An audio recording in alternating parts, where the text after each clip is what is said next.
अब तो चलो कोई मजबूरी है और हमें पता नहीं था कि मैं तो अभी शिफ्ट मेरी ट्रांसफर हुई है, जो पहले एसएचओ था वो कर गया। अगर मुझे पता होता कि डेरे का काम है तो मैं आपको आता ना अरेस्ट करने। चलो नो हाउ कि अब मैं तो यहाँ आमद भी डाल चुका हूँ पानीपत में, तो मुझे ये लड़का तो लेके जाना पड़ेगा अपने साथ। तो चलो मेरे फादर कहते कोई बात नहीं, आप ले जाओ उसको, मुझे कोई टेंशन नहीं है, आप ले जाओ। तो उन्होंने नोवा गाड़ी लेके आए हुए थे, मुझे उन्होंने गाड़ी में बिठाया, सर्दियों के दिन थे। जो जिसने चेक डाला था मेरे खिलाफ वो उस पुलिस को घर दिखाने आया साथ में, और मेरे घर के बाहर का मॉल उस टाइम ऐसा था कि डेरे के सारे समर्थन खड़े थे कि कहीं से विश्वास निकल के भाग ना जाए अगले पिछले गेट से। और रास्ते में जब उन्होंने मेरे से कहानी सुननी शुरू करी, जो भी ऑफिसर था उसके आंखों में से आंसू आ गए कि भी इतना बुरा हुआ और हम तो गड़बड़ हो गई। और इन द मीन टाइम क्या हुआ, जिसने मेरे खिलाफ चेक बाउंस का केस डाला था वो भी साथ चल रहा था, उसका फोन आ गया उसके साथ जो बंदे थे कि सर हमारी तो गाड़ी का एक्सीडेंट हो गया और उस बंदे के टांग पे फ्रैक्चर हो गया। उस बंदे ने जो ऑफिसर था उसके मुंह से एक ही चीज निकली कि भैया उसको तो भगवान ने फल दे दिया और अब हमारा क्या होगा। मैं नहीं पता, मैंने उनको कहा, मैं कहा सर आपने जानबूझ के तो कुछ किया नहीं, जिसने किया उसने फल दे दिया उसको, और आपका तो कोई कसूर नहीं। पर वो इतना बेचैन हो गया कि भी मैं इस बंदे का करूं क्या, अब लेके जाऊं कि छोड़ूं। उसने एसएचओ को लगातार बात करता रहा, डीएसपी से बाकी भी तो गलत बंदा उठा लिया हमने, गड़बड़ हो गई है। वो कहने लगा चलो अब तो कुछ नहीं है, तो चलो शॉर्ट करते हैं। मुझे वहां थाने में ले जाया गया, उन्होंने मेरे साथ तो बहुत अच्छा ट्रीटमेंट करा, भाइयों वाला ट्रीटमेंट किया, उनको कहानी समझ में आ गई। उन्होंने मेरे को पेश किया 2 दिन का जो रिमांड होता है, वो जो फॉर्मेलिटीज है वो सारी हुई। निचली कोर्ट ने मुझे जमानत नहीं दी क्योंकि डेरे वाले वकील अड़ के सारे आ गया, मैं नाम नहीं लेना चाहता किसी का भी, सब वकील थे डेरे के वहां खड़े मेरे खिलाफ, वो अड़ गए कि हम नहीं होते। तो जो भी हुआ मेरी जमानत उन्होंने नहीं दी और मुझे जेल भेज दिया गया, मैं पटियाला जेल चला गया। जब मेरे फादर मेरे साथ थे, मेरा मेडिकल करा के, जब पुलिस साथ थी, वो मुझे जब जेल में छोड़ने गए तो फादर मेरे पढ़े लिखे हैं, एक्सीडेंट रिटायर हैं, तो वो अंदर सुप्रिटेंडेंट जेल को मिले, उनको बताया कि भाई, वो बोलो हाँ गुप्ता जी बोलो क्या बात है, कहते ये ऐसे ऐसे ये मैटर है, ये बाबा इसको यहाँ भी मरवा सकता है और इसकी मैं तो बस एक ही रिक्वेस्ट है, इसकी लाइफ को आप बचाएं, जैसे मर्जी बचाएं। तो उन्होंने मेरे साथ एक फेवर कर दी कि मुझे सबके साथ ना रख के एक जो अलग सेल होता है कोर्ट क्रिमिनल्स का, वहां पे मुझे रखा गया, जिसमें बेअंत सिंह राजोवाना जो जिसने मर्डर किया बेअंत सिंह जी का, वो भी बंद था, काफी सालों से वहां पे बंद है, उसको शायद फांसी की सजा है। तो उसने जाते ही, जैसे मैं दिन का टाइम ही था, वो खुले घूम रहे थे अंदर, सारे और भी कैदी थे 10-15, उन्होंने जाते ही पूछा भी काका तू किਵੇਂ आया, जैसे पूछते हैं। तो मेरे तो रोना नहीं रुक रहा था, बुरा, मैंने कभी जेल क्या, मैंने थाना भी नहीं देखा था जिंदगी में। तो उन्होंने जब कहा कि मैंने बताया कि मेरे साथ ये कहानी है और डेरे का ये है, तो कहने काका तो चिंता ना कर, तू सही जगह आ गया, हम देखते हैं तेरे साथ कौन क्या करता है। तो उसके बाद क्या हुआ, जैसे ही मैं वहां पहुंचा तो जेल में मेडिकल कराने लेके जाते हैं, कोई प्रोसीजर होगा, तो 2 पुलिस वाले आए, कहते तेरा मेडिकल करा के लाना है। तो मुझे अपने साथ लेके जेल, बहुत बड़ा पटियाला जेल का बहुत बड़ा ग्राउंड है अंदर, तो वहां डॉक्टर साहब बैठे थे, तो डॉक्टर कहीं गया हुआ था जब मैं वहां पहुंचा, तो काफी कैदी बैठे थे, कोई नए आए होंगे। तो मुझे प्यास बहुत ज्यादा लग रही थी, मैं घबराया भी बहुत ज्यादा हुआ था, तो मैंने उन्हीं से पूछ लिया, मैं कहा भैया मुझे पानी पीना है, मैं कहाँ पानी पी के आऊँ। वो कहते काका वो सामने नलका लगा हुआ है, तो वहां पानी पिया। जैसे मैं पानी पी के हटा और मैंने मुंह यूं करा, तो 2 बहुत तकड़े टंडे कह लो या कैदी कह लो, बड़े तकड़े जो थे, वो मेरे उन्होंने थप्पड़ मारने शुरू कर दिए दोनों तरफ से, एक इधर से मारे एक इधर से मारे, मेरा सिर घूम गया और मैं चक्कर खा के वहीं गिर गया। तो मेरे में इतनी जान कहाँ थी। चलो ये बात मेरे साथ फर्स्ट डे ही हो गई।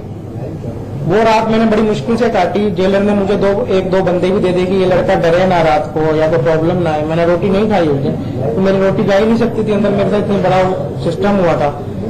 तो नेक्स्ट डे क्या हुआ, एक सरदार जी पुलिस की वर्दी में जब हम बाहर घूम रहे थे, वो एंटर करा वहां हमारे वो जो एरिया था 4 दीवारी में गेट से, और जो हमारे अलग अलग सिंगल रूम्स दे रखे थे, यूं कमरे थे सारे, तो उसमें एक सेल था जिसमें सिर्फ बंद रहते थे, उनको दिन में भी नहीं खोलते थे। मुझे बताया गया ये वो लोग हैं जिनके मोबाइल पकड़े जाते हैं, कोई फीम अंदर से पकड़ी जाती है, उनको यहाँ लाके बंद कर दिया जाता है अलग से। तो वो सरदार जी वो मेरे पास भी रुका, काका कित्थों आया किमें आया, 2 मिनट मेरे से बात करके फिर उसने वहां जाके वो सेल के पास वहां जाके उससे खुसर करी एक बंदे से, और उस बंदे से खुसर करके वो चला गया। थोड़ी देर बाद उस बंदे ने जिससे वो मिलके गया, बलवंत सिंह राजोवाना वहीं घूम रहा था, उन्होंने उसको आवाज मारी कि कि बाबा जी गल सुनो मेरी, मैं पानी पी सकता हूँ? हाँ। तो गल सुने तो उसने कहा कि भाई ये जो बंदा सरदार जी आए थे ये मुझे 10 लाख की सुपारी देंगे, और विश्वास गुप्ता कौन है जो नया बंदा आया है, तो उसको बुला के अपने पास किसी तरह तेरे सेल में ही आया है और उसका तू काम तमाम कर दे। तो कहता आपकी सुपारी दी गई? हाँ, सुपारी दी गई आपको मारने की? हाँ जी, जेल की बात कर रहा हूँ। जेल में कोई जेल का कोई एम्प्लॉई होगा? हाँ, वो जेल का सत्संगी होगा ना कोई, इनके बहुत सत्संगी है पुलिस में। तो फिर क्या हुआ, तो उन्होंने जेलर को उसी टाइम राजोवाना ने मैसेज भेजा कि भाई हम मिलना चाहते हैं और ये ऐसे ऐसे बात हो गई है, तो उसको भी लॉकअप से बंदे को निकलवा लिया, वो राजोवाना और मैं, हम जेलर के पास चले गए। तो जेलर को बताया कि आपका ये फलाना बंदा, उसने उसको भी बुला लिया।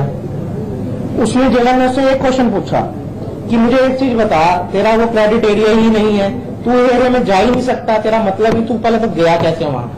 उसका उसके पास कोई जवाब नहीं था, क्योंकि तेरे तो वो एरिया में नहीं है, तेरी ड्यूटी नहीं है, तू उस साल में जा ही नहीं सकता, तेरा मतलब क्या, तू वहां गया क्या करने?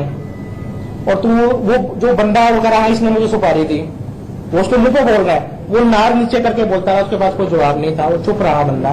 तो जेलर को समझ में आ गया ये तो कहानी सच्ची है, और राजोवाना ने जेलर को भी कह दिया कि अगर तू भी मिला होगा ना डेरे के साथ इस लड़के को मरवाने के लिए, तो हाथ लगा के दिखा देना मेरे बैठे हैं, इसको हाथ नहीं लगा सकता कोई जेल प्रशासन की। आतंकवादी ने बोला? हाँ, राजोवाना ने कहा, मेरे लिए तो आज वो भगवान ही है, चाहे जो भी है, मेरी उसने जान बचाई।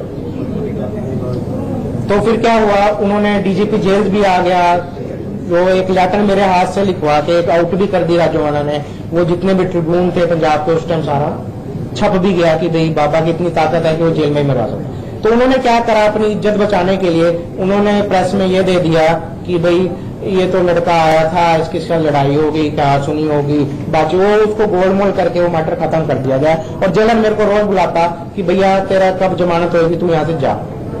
और उन्होंने 2 बंदे एक्स्ट्रा पुलिस वाले मेरे पास लगा दिए, आज ड्यूटी रोस्टर भी आप जाकर चेक कर सकते हैं ना उस जेल का, उस वाक्य के बाद, कि भाई इसको कोई मार ना दे, इसका खाना चेक करके भेजो, भाई ये तो बड़ा मुश्किल हो जाएगा काम। तो भगवान ने मेरी सहायता करी, मेरे फादर ने बड़ी दौड़ बहस करी, वो मेरी जमानत 14 या 15 दिन बाद मेरी जमानत हो गई। जब मैं जेल से जाने लगा, मेरे फादर आ गए मुझे लेने, मेरी जमानत हो गई, तो वहाँ जो सेल था उसके साथ एक सेल और था, वहां 2-4 लड़के खड़े थे, कहते काका तू इतो तो जा रहा है, पर बाहर तो जा रहा है, बंदे तो वहां भी बहुत हैं, तेन उतो देखा नहीं। मतलब वो उस पार्टी से अलग बंदे थे। मैं चुपचाप वहां से वही बता रहा हूँ सर, चलो छोटा कर देते हैं इसको। ये हुआ सारा, 2 केस हो गए। जैसे मैं इससे निकला, मुझे राजस्थान में पीलीभंगा में चेक बाउंस का केस डाल दिया 10 लाख रुपए का।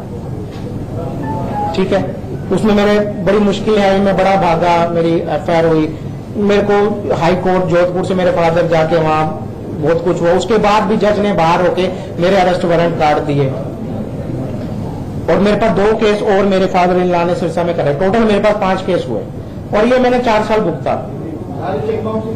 2 चेक बाउंस के, एक दहेज का, एक इन जो भाई मानहानि का कह लीजिए, डेफोमेशन, और एक और डला मेरे पर।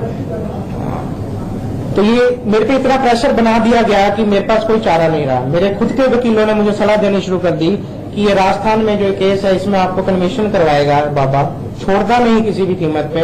मेरे फादर को कहा गया, और वो बुजुर्ग भी हो चुके थे, वो भी भाग भाग के थका, हमारा तो वहां पे पैसा रहा ना, हमारे पास कोई सपोर्ट रही, और इतने बड़े आदमी से कब तक हम झेलते, कब तक करते। तो आफ्टर ऑल हमने थक के फिर यही सोचा कि भाई इनसे पेंडा छुड़ा लें तो बहुत बढ़िया रहेगा, भी अपनी लाइफ या तो फिर कैसे करें, कैसे जिएंगे सारी उम्र। हर टाइम डर में जीना बहुत मुश्किल है, आदमी को हर टाइम डर रहा है कि तेरे साथ कल क्या होगा, नेक्स्ट मोमेंट क्या होगा, वो कुछ कर नहीं सकता। तो फिर हमने डेरे में एक चिट्ठी डाली, हमारे पास और कोई जरिया नहीं था कि उनको कैसे कम्युनिकेशन किया जाए, कि भी हम आपसे मिलना चाहते हैं, आप हमारा पेंडा छोड़ें, क्या चाहते हैं हमारे को बताया जाए। तो उनमें फिर कम्युनिकेशन का जवाब आया, उनकी तरफ से एक बंदा आया, फोन आया, मेरे फादर को डेरे बुला लिया जाए, एरिया हम बुला लेंगे आपको। उन्होंने मेरे फादर के सामने 2 ऑप्शन रखे कि सबसे बड़ी बात तो ये है, जो आपने 2011 में प्रेस कॉन्फ्रेंस करके गुरमीत सिंह और हनीप्रीत के रिश्तों को जो बदनाम करा, जो कुछ कहा वो आपको बैक होना पड़ेगा उससे। आपको डेरे में आना पड़ेगा, सारी साथ संगत के बीच में मीडिया हम बुला लेंगे, आपको कहना पड़ेगा कि हम किसी के धक्के चढ़ के, किसी के सिर पे चढ़ के हमने भाई ये गलत बोला था, और जो उन्होंने स्क्रिप्ट लिख के दी मेरे फादर ने उससे 100 अन्य फालतू ही बोल दिया। और उन्होंने कहा कि आपके नाम आज कुछ नहीं है डेरे में, एक आपके मकान की रजिस्ट्री है 1300 गज की, वो रजिस्ट्री भी हमारे नाम करा दो। और फिर मेरे फादर ने क्वेश्चन रेज करा कि जो मेरी इतनी प्रॉपर्टी है 40 करोड़ की, जो ये सारा कुछ आपके पास है, आज हम नंग हैं, तो वो तो कुछ दे दो आप। कहते वो हम नहीं देंगे, वो आपने हमारी इतनी बेइज्जती करी है, आपकी प्रॉपर्टी हमारे पास है पर हम देंगे नहीं, वो उसका आप गाना समझ लीजिए। और आपकी कोठी की जो वैल्यू है, आज मेरी कोठी की वैल्यू 4 या 5 करोड़ रुपए है, वो कहते हैं कि हम वो भी नहीं देंगे, हम अपनी मर्जी से जो हमने देना है हम वही देंगे, आपने भीख लेनी है ले लो, अपने केस उठवाने उठवाओ, नहीं उठवाने ना उठवाओ। तो हमारे पास कोई हल नहीं था। हमने कहा जो चाहिए, मैंने आज ये भी फादर को ये करवा दिया था, मैंने उनको ये भी कह देना, अगर विश्वास गुप्ता की जान लेके टेंडर छूटता है, मैं कल्ला था उस टाइम, मेरी शादी नहीं हुई थी, मैं कल्ला था, कि मेरे फादर मदर रोज जो रोते हैं, जो बिलकते हैं, धक्के खा रहे हैं हर जगह, वो एक दिन रोलेंगे कि मर गया, जो रोज रोज का रोना वो तो बंद हो जाएगा। अगर मेरी जान से पहला छूटा था, मेरी जान ले लो और इस चैप्टर को क्लोज करो। मैंने यहां तक कहके भेजा था। तो हमारे पास कोई चारा नहीं था, जो उन्होंने लिख के दिया हमने संगत के बीच में जाके वो माफी मांगी। ये हमने इसलिए उनसे माफी मांगी थी, उनके दबाव में माफी मांगी थी, माता को चारा नहीं था, हम कुछ कर नहीं सकते थे। ये तो रहा माफी का सारा प्रकरण। माफी किस दिन मांगी आपने? अच्छा, आप हाँ जी। डेरा के इतने बहुत क्लोज है विश्वास जी, आप ये थोड़ा सा मेरा सिर घूम रहा है, प्लीज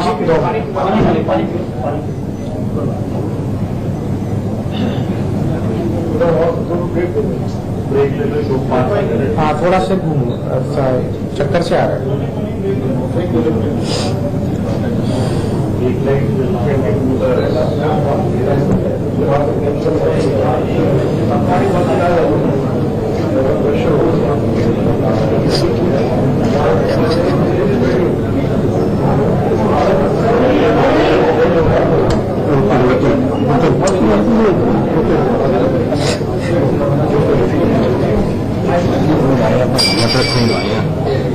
सर बहुत मजबूरी है, मैं कुछ तो कुछ तू मुझे हिम्मत हौसला पानी पी पानी पी।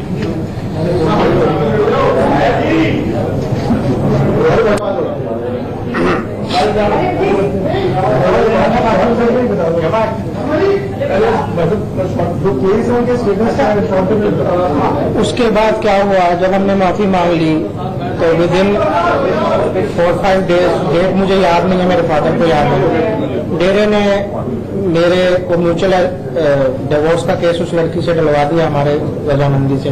और धीरे धीरे 2014 को जब मैंने माफी मांगी, 2015 तक मेरे सारे केस डेरे ने वापस ले लिए, उन बंदों से उठवा लिया गया कि कंप्रोमाइज हो गया, सबने उठा लिया टोटल मेरे केस। उसके बाद वो ऑर्डर्स हैं, मैं झूठ नहीं बोल रहा, उसकी गवाही है, ऑर्डर देते हैं कि उसको उठे केस। जो लोग कह रहे हैं कि आज उसने माफी मांगी, उसका फादर गिड़गिड़ाया, और फादर क्या करेगा, आप भी फादर है, आप मेरे फादर की जगह होते तो क्या करते उस टाइम। मेरी बहुत बड़ी मजबूरी आज जो मेरा टीवी पे आने का मेन कारण है, 25 दिन 30 दिन हो चुके हैं इस प्रोसेस को, मैं बिल्कुल नहीं आना चाहता था, क्योंकि मेरे को अपनी जान प्यारी है, मेरे को अपनी फैमिली है, मैंने शादी कर ली, मेरी बिटिया भी है, मैं उनको भी देख के आज चूम के आया कि पता नहीं वापस आऊंगा कि नहीं आऊंगा।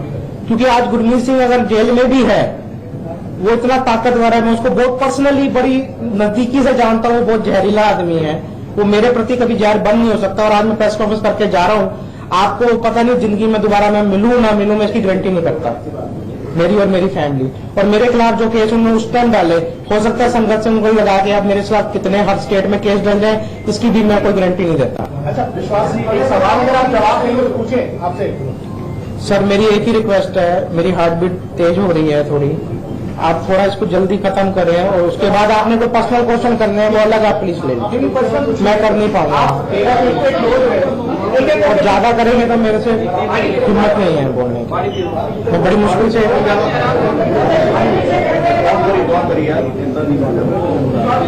अच्छा विश्वास जी, आप डेरा के वही क्लोज है, तो ये जितने भी केसेस हुए, जैसे अभी आज ही एक मामला चल रहा है रणजीत सिंह मर्डर केस, रामचंद्र छत्रपति का केस चल रहा है। जी। इससे पहले जो साध्वियों के साथ होता रहा, उस साध्वियों ने उनके खिलाफ जो है ओपन लेटर लिखा, क्या सच्चाई है?